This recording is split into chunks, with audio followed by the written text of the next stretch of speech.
by direction of the President of the United States, stay in your homes. I repeat, stay in your homes. Hello and welcome back to the Ask Johnny channel, still I believe the least watched show in YouTube history. But today we're talking about the Ellora Caves. That's right, the Ellora Caves in India. Have a look at this. Let it wash over you and eventually it will sink in and make sense. G'day Johnny, here we are for another exciting episode. G'day Johnny, welcome back to the Ask Johnny studios. What have you got for us today? Okay, Johnny, this is from Bermuda Shorts, and Bermuda Shorts is in Fiji. Hello to everybody in Fiji. Keep watching us over there, for Christ's sake, especially Bermuda Shorts. But Johnny, Bermuda Shorts asks, Johnny, the Ellora Caves in India continue to intrigue us, Johnny. Do you know of this particular complex signed Bermuda Shorts in Fiji? Thanks, Bermuda Shorts. Johnny, where the hell are these caves? Are the Ellora cave systems in India? Oh, Jesus, Johnny, we touched on this a little while back in one of our hard-hitting exposés. It's bloody. Maharashtra, India, may not be the easiest place to get to. India's temples and historic sites are numerous and scattered. Yet in this remote part of India, those who persevere are rewarded with the magnificent Ellora caves. The scale of this rock temple cave complex, one of the biggest in the world, is mind-boggling. The site features over 100 caves, although only 34 of which are open to the public. The most remarkable thing about it, Johnny, is that all this bloody stuff's just been carved out of the rock. There were no bloody big boulders moved in to carve. It was just bloody, it was hewn from the bloody...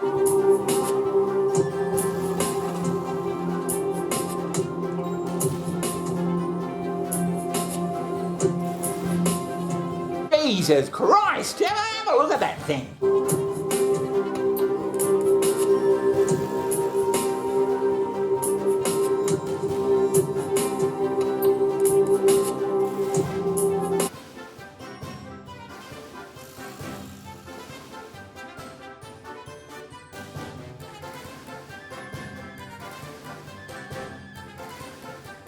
There and scientists still haven't got a clue what happened to all the bloody the bits chopped away. And wall display spaces, and eliminating rock to reveal what they designed rather than adding material to create it. An absolute magnificent feat of engineering and also logistics. And archaeologists have determined that over a time of 18 years, the builders scooped out over 400,000 tons of rock. That means they had a workforce and they worked for 12 hours each day. They would still have to remove 5 tons of rock every hour. And even if they worked for 24 hours a day, that would still mean 2.5 tons of rock. 18 years? Who does that? We can't do that today. To chop it out of the friggin' cliff. I mean, it's all bloody, every little bloody bit of it has been carved, stuff taken around from it. It's been carved out of the bloody... A whopping 3 stories high, it's also double the height of the Parthenon Temple. Like a living megalith carved out of rock. Investigations show it could only have been constructed by excavating from the top down. The sheer quantity of material that would have to be removed for this is enormous. I reckon there'd be a bloody mountain of the bloody stuff lying around there somewhere, or roads done, or something, but they can't find any of it. Yeah, where did all the bloody gravel go? Did they eat the bloody stuff, or what?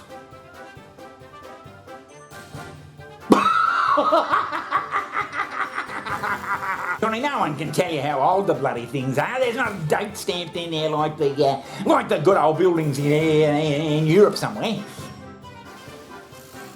Even someone must have done a bloody drawing of it originally, Johnny. You just can't let loose all these bloody stonecutters and just let them go. They'd be fucking standing on one another's toes and cutting bits out that the other bloke wanted, and it'd be a bloody shambles. Been carved out over many, many years without error. Advanced knowledge of engineering and mathematics would also be required.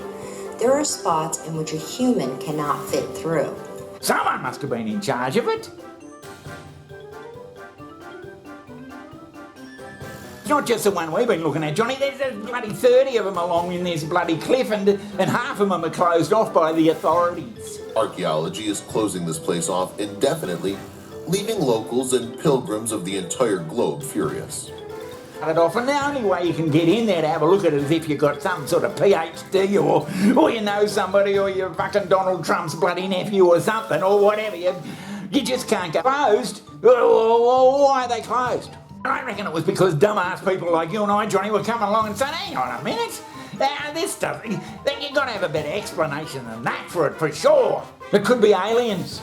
Aliens? No, it won't be aliens either this time, Johnny. Saying aliens built it not only detracts from the monument's sculptors, it's a primary reason the public access is being removed. Which brings us to who built the monuments. Even keeping an open mind on aliens, it's more of a question of when. I'm still thinking that there was bloody something going on back there millennia ago that we don't know anything about with technology we didn't even know existed. Jesus. Oh, well, how else can you bloody explain it? Johnny, go on. Explain it to me. Right. Yeah. Temple surrounded by numerous shrines.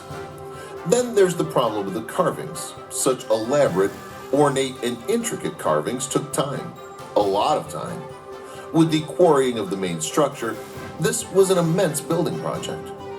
The time frame suggested to build this by academia is simply ludicrous.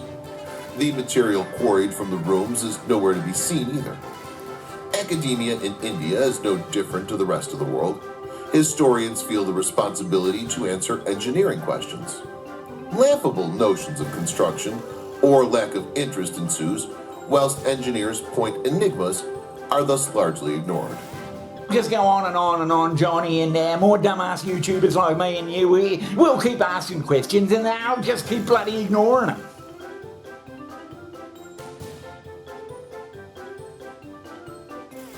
What makes Kailasa remarkable is its sheer size, architecture, and the fact that it was carved out of a single living stone.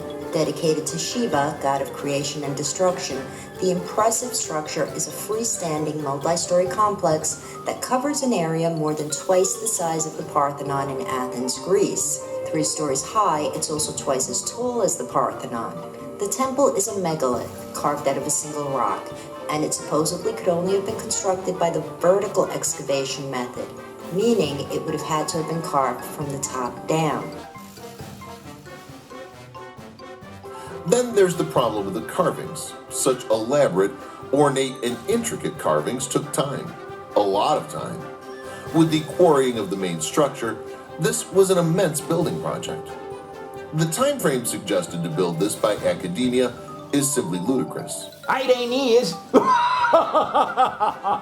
So in summing up, Johnny, and Bermuda shorts in Fiji there, I think it's another example of where you've got to look at these things in a very open-minded fashion, just to try and explain what the bloody hell happened. It could be aliens.